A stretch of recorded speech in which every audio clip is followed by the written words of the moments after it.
Assalamu alaikum. In this video, we'll talk about Guillain-Barré syndrome, which is GPS. First from Davidson, then from Irfan. So GPS, it is basically a heterogeneous group of immune-mediated conditions of acute peripheral nerve inflammation. And इसमें basically होता है कि इसके different variants है, जिसमें से जो सबसे common variant है that is your AIDP, which is known as acute inflammatory demyelinating polyneuropathy. And इसमें होता है कि there is basically acute paralysis evolving over days or weeks, and there is loss of tendon reflexes. A reflex हो जाता है, आपके muscle के reflexes ख़त्म होने लग जाते हैं. एंड यूजली होता है क्यों most of the cases it is scene कि कोई हिस्ट्री होती है इन्फेक्शन की, प्रायर इन्फेक्शन की, या कभी कभी ये होता है कि ये जो ऑटो इम्यून रिस्पॉन्स होता है that is basically triggered by a preceding infection which is thought to cause peripheral nerve inflammation. इसका एक और वेरिएंट होता है, उसको हम मिलर फिशर सिंड्रोम या मिलर फिशर वेरिएंट कहते हैं. उसमें हमको एंटी गैंग्लियोसाइड एंटीबॉडीज़ मिलती हैं. क्लिनिकल फीचर्स क्या हैं कि जिसमें डिस्टल पैरेस्थीसिया होता है and pain precede muscle weakness that ascends rapidly from lower to upper limbs. कि बेसिकली आपका असेंडिंग पैरालिसिस होता है. सबसे पहले डिस्टली होता है पैरेस्थीसिया, यानी फिंगर्स वगैरह पे होगा अपेंड, एंड देन वो असेंड करता है फिंगर से, फॉर एग्जांपल शोल्डर्स में या लोअर लिम्ब से. वो अपर लिम्ब में लोअर लिम्ब से स्टार्ट होता है, फिर वो अपर लिम्स पे आता है. एंड जो मसल वीकनेस होती है that is more marked proximally as compared to distally. Facial and bulbar weakness is seen. Respiratory weakness हो सकती है. Weakness progresses over a maximum of 4 weeks. And ये है कि क्या कहते हैं rapid deterioration to respiratory failure can also develop within hours. क्या कहते हैं with diffuse weakness and loss of reflexes. जो मिलर फिशर वेरिएंट होता है, जो मिलर फिशर सिंड्रोम होता है, उसमें हमारे पास एटैक्सिया, ए रिफ्लेक्सिया एंड साथ में इंटरनल एंड एक्सटर्नल ऑप्थेल्मोप्लेजिया भी मिलता है. इन्वेस्टिगेशन में जब हम CSF का नंबर पहुंचा करेंगे तो CSF में जो प्रोटीन्स होंगी they would be found to be raised, but there would be no increase in white cell count. And इसमें हमारे पास ये जब EMG कराते हैं इलेक्ट्रोमायोग्राफी, तो उसमें हमको conduction block and multifocal motor slowing मिलती है, which is seen as which are seen proximally, क्योंकि प्रॉक्सिमली ही ज़्यादा मसल वीकनेस हो रही होती है, तो वहाँ पे हमको डिलेड एफ वेव्स मिल रही होती हैं.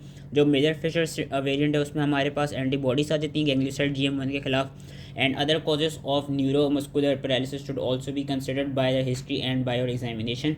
बाकी ये देखा गया कि अगर हम कॉन्ट्रास्ट इन्हांस MRI कराएं स्पाइनल कॉर्ड का, तो उसमें हमको जो नर्व रूट्स होंगी वहाँ पे हमको इन्फ्लेमेशन नज़र आएगी, क्योंकि nerve roots are basically important side of inflammation. वहाँ पे ज़्यादा कॉन्ट्रास्ट का अपटेक हो जाता है.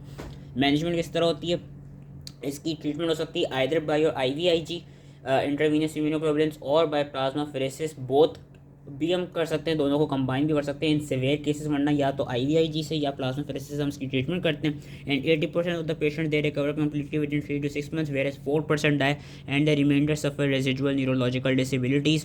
इसके एडवर्स प्रोग्नोस्टिक फीचर्स क्या हैं, उसमें हमारे पास ओल्डर एज आ जाती है, रैपिड डिटेरियोरेशन टू वेंटिलेशन आ जाता है, and evidence of axonal loss on EMG आ जाता है. सपोर्टिव मेजर्स भी हमको प्रोवाइड करने चाहिए to prevent pressure sores and to prevent the risk of DVT. And regular monitoring of respiratory function, regular monitoring of vital capacity should be done. Now we will do it from Irfan. So basically it is an acute, rapidly progressive, acquired demyelinating autoimmune disease of peripheral nerves.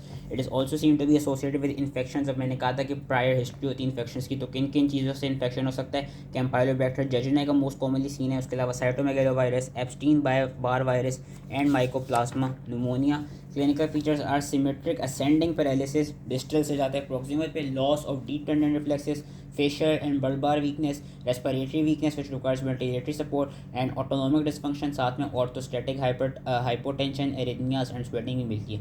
जो Miller Fisher variant है उसमें देख लिया था, internal and external ऑप्थेल्मोप्लेजिया मिलता है, ataxia मिलता है, एरिफ्लेक्सिया मिलता है. डायग्नोसिस हमको CSF में क्या मिलता है, प्रोटीन काउंट एलिवेटेड मिलता है. एल्ब्यूमिनोसाइटोलॉजिक डिसोसिएशन मिलती है कि CSF protein is elevated more than 55 milligram per decilitre, लेकिन there is no rise in number of cells, there is no rise in leukocytes. And EMG पर इलेक्ट्रोमायोग्राफी में which is an accurate test, it shows decreased conduction velocity के हमने देख लिया था कि proximal muscles के लेवल पे हमको abnormal या decreased F waves मिलती हैं.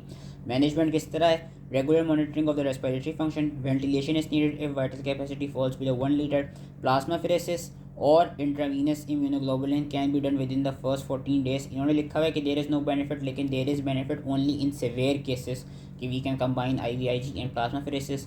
इसका नुमोनिक 5A's हैं. 5A's में हमारे पास क्या आता है, ascending paralysis, autonomic dysfunction, albuminocytologic dissociation, areflexia and most common firstly acute inflammatory demyelinating पॉलीरेडिकुलोपैथी.